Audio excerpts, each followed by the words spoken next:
व पत्रकार बंधुओं साथियों,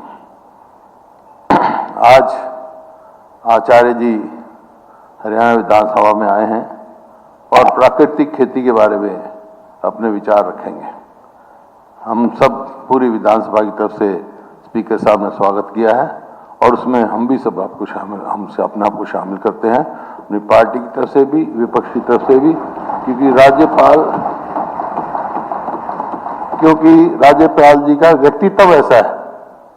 और कोई होता तो हमारे सोचते, मैं इनके व्यक्तित्व से स्वयं प्रभावित हूं, क्योंकि मेरे को मौका मिला जब ये कुरुक्षेत्र गुरुकुल चलाते थे, बेहतरीन गुरुकुल चलाया, क्योंकि गुरुकुल की शिक्षा से मेरा संबंध रहा है। मेरे दादाजी आर्य समाजी थे, तो मेरे पिताजी गुरुकुल में पढ़े, तो उसका प्रभाव मेरे पे भी रहा।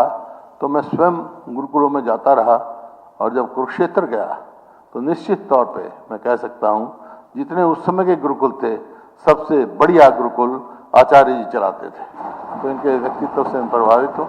और अब तो इन्होंने ऐसा विषय लिया है जिसपे खूब कार्य करे हैं, प्राकृतिक खेती। बहुत अच्छा विषय है।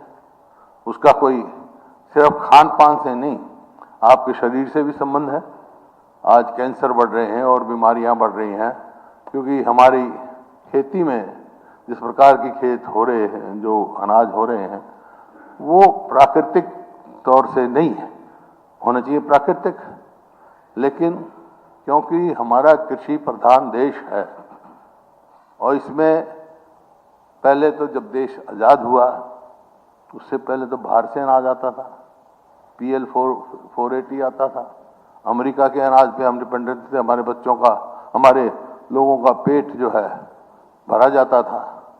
लेकिन जो देश के पहले प्रधानमंत्री बने, पंडित जवाहरलाल नेहरू, उनने एक ही बात कही थी, इन वेट बट नॉट एग्रीकल्चर। कृषि पे नहीं कर सकते थे, क्योंकि ये जरूरी है, अगर अपने उस पर निर्भर रहना है तो कृषि का हो करना।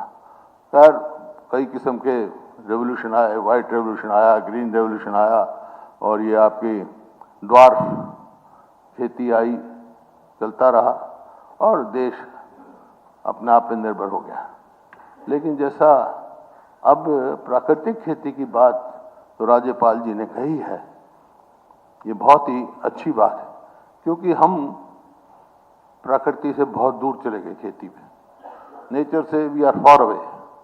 अब उसके करीब हमारे को जाना है, क्योंकि उसमें इतना खाद की जितनी सीमा होती है, उससे भी बढ़कर खाद इस्तेमाल करते हैं, तो अनाज ठीक नहीं है, सेहत के लिए ठीक नहीं है। उसके लिए प्राकृतिक खेती। सिर्फ मेरा राज्यपाल जी से यही निवेदन है, प्राकृतिक खेती बहुत अच्छी बात है, जितनी चलाएं, लेकिन प्राकृतिक खेती के साथ साथ जो पैदावार करते हैं, जो किसान हैं, उनकी भी सोचनी है। अगर उनको उचित मूल्य नहीं मिलेगा, उनको लाभदायक नहीं लगेगा, क्यों आज हम प्रकृति से दूर चले गए? क्योंकि खेती लाभदायक नहीं रही तो एक्सेस ऑफ फर्टिलाइजर यूज करने लगे पैदावार बढ़ाने के लिए। आमदनी चाहिए किसान को, तो इसका भी साथ साथ वो होना चाहिए कि भाई किसान खेती करो, लेकिन जो किसान पैदा करता है उसको भी, उसकी जो है वो लाभदायक खेती होनी चाहिए। ऐसा हमारे को सोचना चाहिए, विचार करना चाहिए, मेरा विचार है। और कभी आप कहोगे तो मैं आपसे पूरी इस पे चर्चा भी कर लूँगा कभी आके, क्योंकि मेरा कृषि के क्षेत्र उससे रहा, मैं चेयरमैन भी रहा हूँ पार्लियामेंट में, बहुत सारे सुझाव भी दिए थे। तो लेकिन आज आप आए हैं, आपके विचार सुनेंगे, हम जरूर वैसे ही प्रभावित हैं, और ज़्यादा आप अपना प्रभाव छोड़ के जाएंगे तो बहुत सारे लोग प्राकृतिक खेती की ओर जाएंगे, ऐसी मैं उम्मीद रखता हूँ।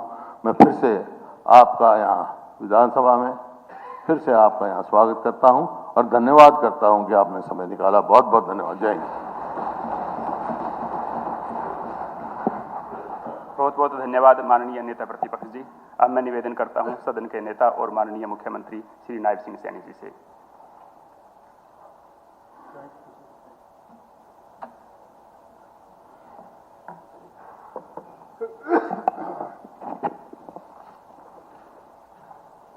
गुजरात के माननीय राज्यपाल आचार्य देवव्रत जी, हरियाणा विधानसभा के माननीय अध्यक्ष हरविंदर कल्याण जी, हमारे विपक्ष के नेता श्री भूपेंद्र सिंह हुड्डा जी, विधानसभा के हमारे उपाध्यक्ष डॉक्टर कृष्ण मिड्डा जी और उपस्थित सभी हमारे सभी जनप्रतिनिधिगण, सभी महानुभाव, पत्रकार एवं छायाकार मित्रों, सबसे पहले तो मैं माननीय गुजरात राज्यपाल आचार्य देवव्रत जी का मैं दिल से आभार व्यक्त करता हूं। हमारे हरियाणा के लिए तो और ही गर्व की बात है कि आप हरियाणा की माटी में आपका जन्म हुआ है और आपने अलग अलग विभिन्न प्रदेशों में माननीय राज्यपाल की जहां भी आपकी भूमिका रही है, आपको वहीं पर लोग याद करते हैं, लोग आपसे जुड़ते हैं।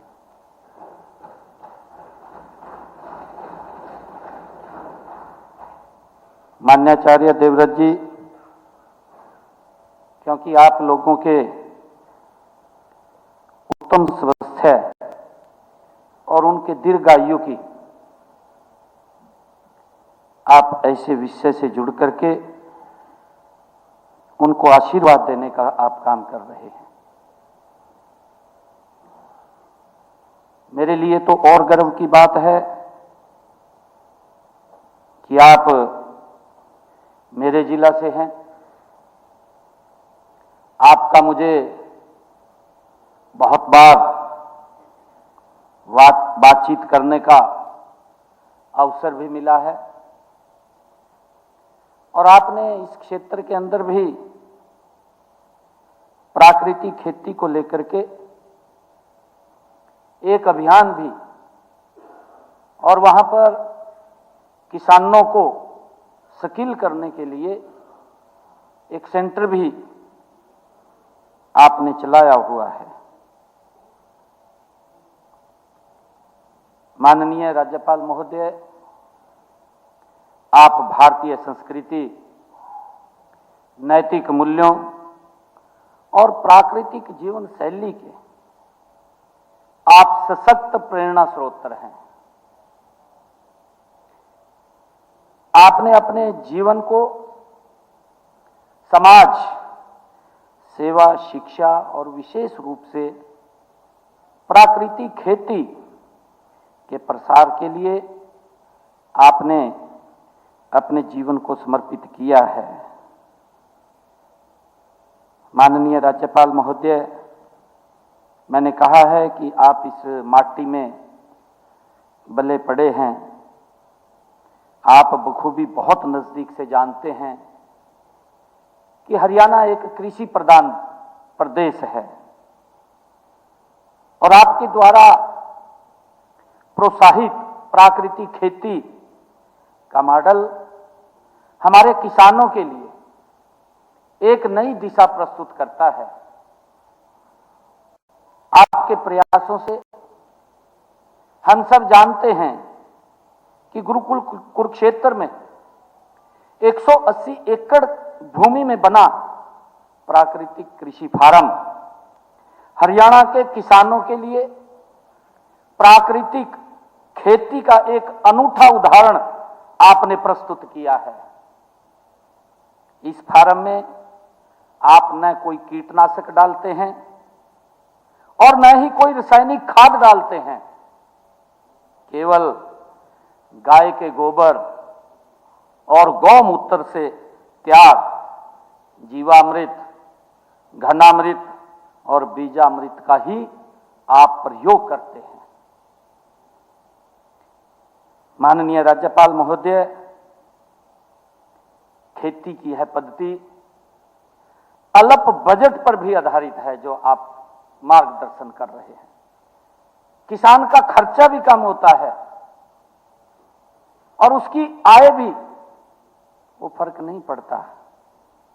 आपके मार्गदर्शन में माननीय राज्यपाल महोदय, हमने हरियाणा में प्राकृतिक खेती योजना में 2022 में शुरू की थी और प्रदेश सरकार द्वारा एक हमने प्राकृतिक खेती पोर्टल वो भी शुरू किया और इस पोर्टल पर हमने प्रदेश भर में 31,873 एकड़ क्षेत्र में प्राकृतिक खेती अपनाने के लिए माननीय राज्यपाल महोदय, मुझे खुशी है कि हमने 19,723 किसानों ने अपना इस पोर्टल के ऊपर सत्यापन भी कराया।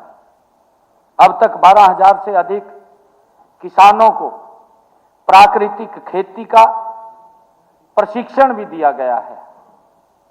इसके अलावा अमेठी जींद ने राज्य के सभी सरपंचों को 1 दिवसीय ऑनलाइन प्रशिक्षण भी वहां दिया गया है। इस योजना में प्राकृतिक खेती, उत्पाद ब्रांडिंग, पैकेजिंग और प्रोत्साहन राशि भी दी जाती है। देसी गाय की खरीद पर हरियाणा सरकार प्राकृतिक खेती 1 एकड़ में करे तो उसको 30,000 रुपये सब्सिडी भी देने का काम कर रही है। इस योजना के तहत 2,500 किसानों को 4 ड्रम, जो आपने मार्गदर्शन किया है माननीय राज्यपाल महोदय आचार्य देवव्रत जी, 4 ड्रम प्रति किसान की दर से 75 लाख रुपए और 523 देसी गाय की खरीद के लिए 1,30,00,000 रुपए का अनुदान राशि भी दी गई है। हमने इस वित्त बजट में 26-27 में प्राकृतिक खेती को प्रोत्साहित करने की और कई नई पहलें अब शुरू की हैं। किसानों को जैविक खेती प्रमाणीकरण के लिए हरियाणा राज्य बीज प्रमाणीकरण एजेंसी को एक प्रमाणीकरण संस्था बनाया जाएगा।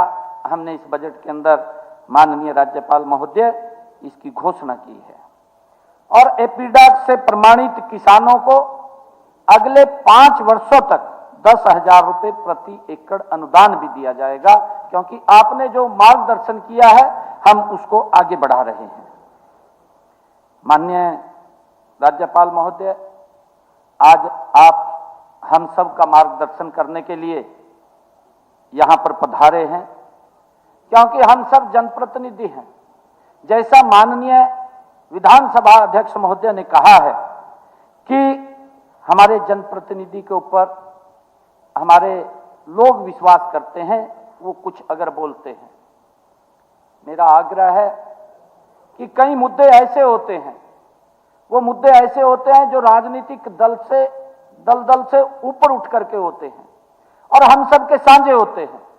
वहां कोई राजनीति नहीं होती, क्योंकि जो विषय माननीय राज्यपाल आचार्य देवव्रत जी आप लेकर के देश के कोने कोने में किसानों को जागरूक करने का काम कर रहे हैं, हम सबका ये दायित्व बनता है कि आपकी उस बात को सुन करके हम अपने जीवन में तो उतारें, परंतु हम किसानों को भी इससे अवगत कराने का काम करें, ताकि जो ये पेस्टिसाइड है, दवा, यूरिया या खाद, रासायनिक खाद है, जो बेतहाशा जमीन के अंदर डालने का काम किसान करता है, इससे वातावरण भी प्रदूषित होता है, बीमारियां भी फैलती हैं।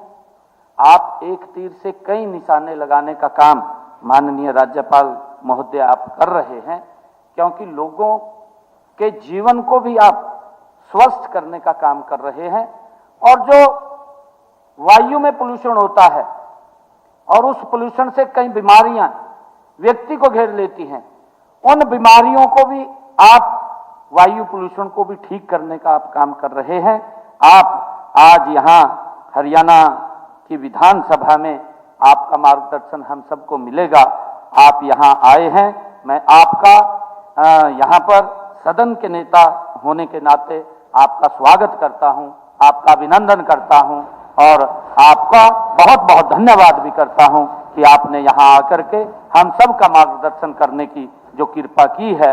मुझे विश्वास है आपके इस विचार से हमारे हरियाणा के करोड़ों किसान वो जरूर बदलेंगे। आपका बहुत बहुत धन्यवाद। जय हिंद, जय भारत, जय हरियाणा।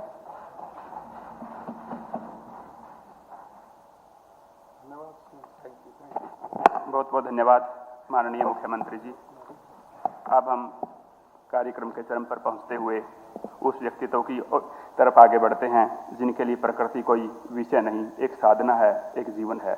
एक शिक्षक, एक प्रशासक, एक विचारक और उससे भी आगे बढ़कर प्रकृति के साथ मानव संबंध को पुनः स्थापित करने वाले कर्मयोगी।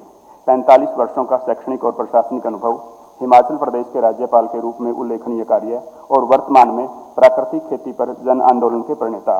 आपकी प्रेरणा से लाखों किसानों ने रासायनिक खेती से मुक्ति पाकर धरती से अपना मूल रिश्ता पुनः जोड़ा है। मैं सादर आमंत्रित करता हूं गुजरात के माननीय राज्यपाल आचार्य देवव्रत जी को कि वे इस महान सदन को संबोधित करें।